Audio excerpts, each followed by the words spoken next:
Assalamualaikum warahmatullahi wabarakatuh. Saya Dina Adriani dari Program Studi Ekonomi Islam akan menjelaskan materi tentang pengelolaan investasi syariah di pasar modal. Yang pertama itu perancangan keuangan syariah.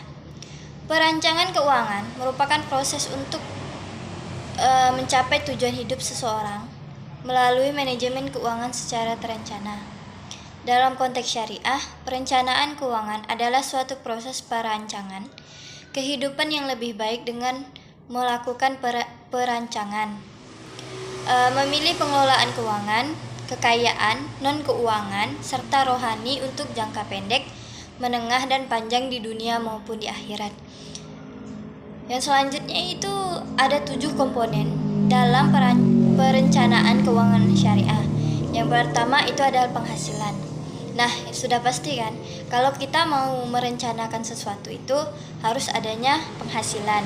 Kalau adanya penghasilan, sesuatu itu dapat kita rencanakan dan sesuatu itu jalan dengan sangat terencana. Yang kedua yaitu pencucian harta. Penyucian harta ini maksudnya kita memisahkan mana uang yang dulu kita pentingkan, baru sisanya kita tabung ataupun kita investasikan.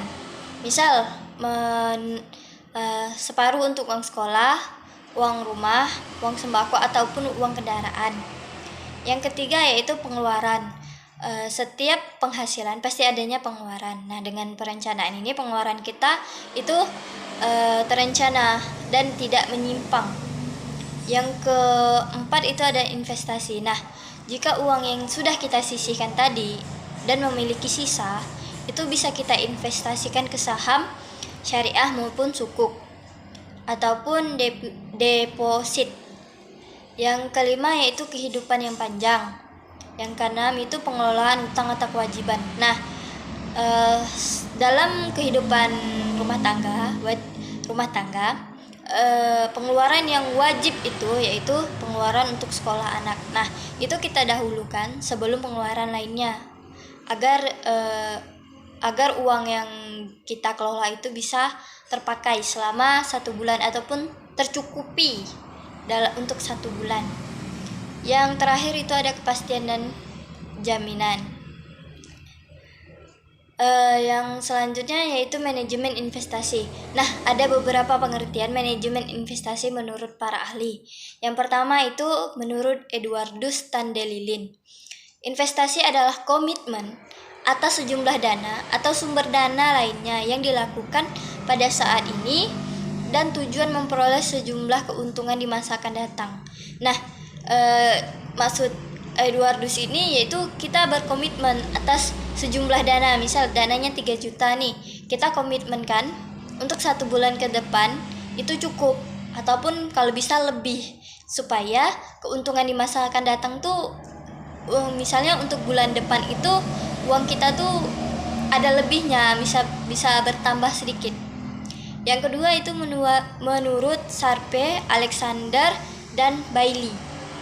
Investasi dalam arti luas adalah mengorbankan dolar sekarang untuk dolar yang pada masa depan dengan 2 atribut berbeda yang melekat, yaitu resiko dan waktu. Nah, maksudnya ini nih, seandainya kita mengorbankan uang sekarang untuk uang yang akan datang. Maksudnya itu gini, kita uang itu kita kelola.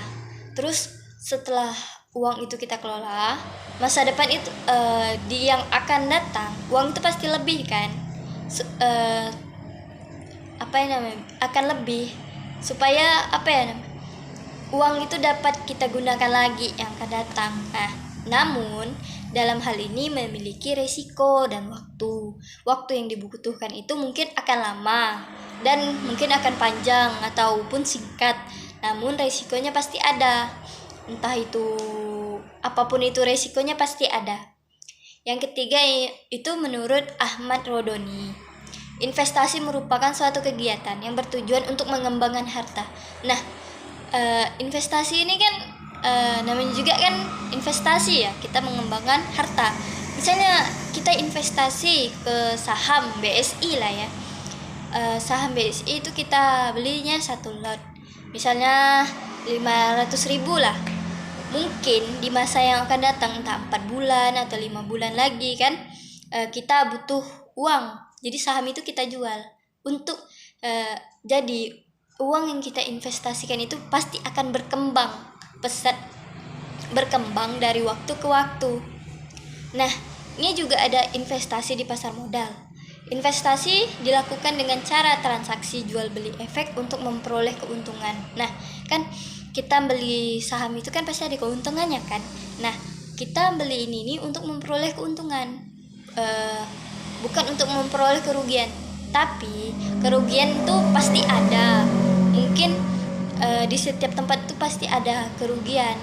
Tidak tertentulah kerugiannya, maupun besar ataupun kecil kan kerugiannya. Nah, dalam konteks investasi syariah, penetapan dana investasi harus dilakukan pada surat berharga yang tidak bertentangan dengan prinsip syariah di pasar modal. Nah, untuk umat Islam mungkin ya, investasi itu harus yang berbasis syariah, yang dengan ketentuan syariah, tidak menyimpang ataupun kayak investasi konvensional kayak biasanya. Itu kan makan bunga, riba atau apapun lah itu kan.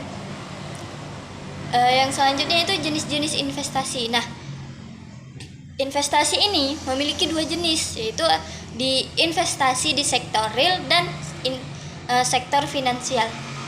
Sektor real ini kayak pembelian aset fisik. Misalnya kita beli emas nih, tahun 2024 kita beli emas, terus kita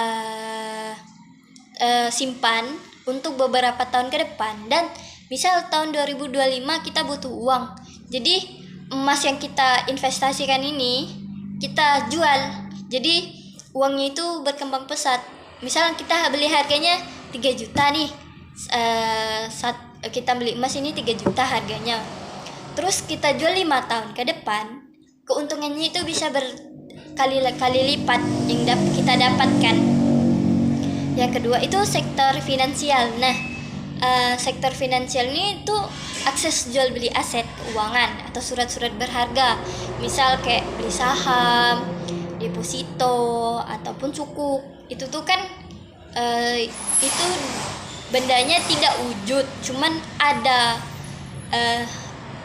enggak kayak emas ini kan ada wujudnya. Kalau ini enggak ada wujudnya, tapi ada saham atau surat yang kita beli, aset yang kita beli ini ada. Misal kamu investasi saham di BSI, nah nama kamu itu adalah ada di salah satu nama pemegang aset saham di BSI tersebut. Makanya kalau biasa investasi di saham itu bisa lebih besar. Yang selanjutnya yaitu manajemen risiko. Nah, risiko di sini merupakan besarnya penyimpangan, besarnya penyimpangan antara tingkat pengembalian yang diharapkan dengan tingkat pengembalian yang aktual. Nah, kan tadi kita juga ada bahas risiko. Nah, dalam investasi itu pasti adanya risiko, mau itu besar ataupun kecil risikonya. Dan juga risiko merupakan kemungkinan keuntungan yang diterima lebih kecil dari keuntungan yang diharapkan. Kita investasi nih di saham, kita harapnya kita untungnya 3 juta, ternyata keuntungan yang kita dapat 2 juta ataupun 1 juta. Itu keuntungan yang kita lebih kecil dari keuntungan yang kita harapkan. Makanya itu pasti ada resikonya. Terus juga risiko dapat diartikan sebagai kemungkinan terjadinya kerugian yang akan dialami oleh investor atau ketidakpastian yang akan diterima di masa akan datang. Nah, kan seperti yang saya omongkan tadi, risiko ini ya tidak pasti untung, tidak pasti rugi. Jadi pasti ada risikonya, yaitu kerugian bisa terjadi di entah yang kita alami, yang investor alami di 2 atau 3 tahun yang akan datang. Itu kita tidak tahu. Yang pasti dalam investasi ini kita bisa mengalami risiko, dan mungkin risiko ini ada beberapa jenis. Nah, risiko ini memiliki 2 jenis, yaitu systematic risk dan unsystematic risk. Nah, di systematic risk ini resiko pasar yang tidak dapat dihilangkan dengan melakukan diverifikasi. Nah, ini maksudnya resikonya itu besar, mencakup luas dan makro, tidak bisa dihilangkan hanya dengan diverifikasi. Mungkin ada beberapa resiko yang bisa dihilangkan oleh diverifikasi, cuman di systematic risk ini resikonya tidak bisa dihilangkan dengan diverifikasi. Nah, resiko ini berkaitan dengan faktor ekonomi. Nah, risiko ini nih berkaitan dengan faktor makroekonomi. Nah, makro itu artinya besar, dalam ruang lingkup yang besar yang mempengaruhi pasar. Nah, misalnya tingkat bunga, kurs, inflasi, dan kebijakan pemerintah. Nah, terus risiko sistematis merupakan risiko yang berkaitan dengan perubahan yang terjadi di pasar secara keseluruhan. Nah, perubahan pasar tersebut akan mempengaruhi variabilitas return suatu investasi. Nah, di saham juga melakukan mengalami risiko perubahan pasar. Tidak semua di saham itu bisa terjamin. Kalau pengen terjamin atau investasinya itu di suku ataupun mungkin di reksadana itu bisa. Nah, yang selanjutnya itu unsystematic risk. Nah, tadi kan ada systematic risk. Ini faktor makro di ekonomi ya kan. Nah, selanjutnya yang ini nih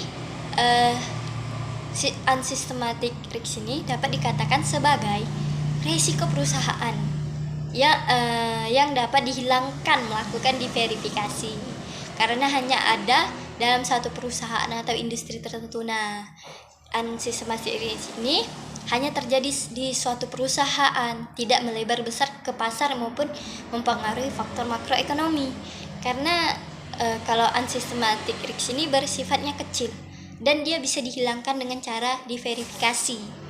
Kalau yang systematic risk yang tadi itu nggak bisa dihilangkan dengan diverifikasi saja.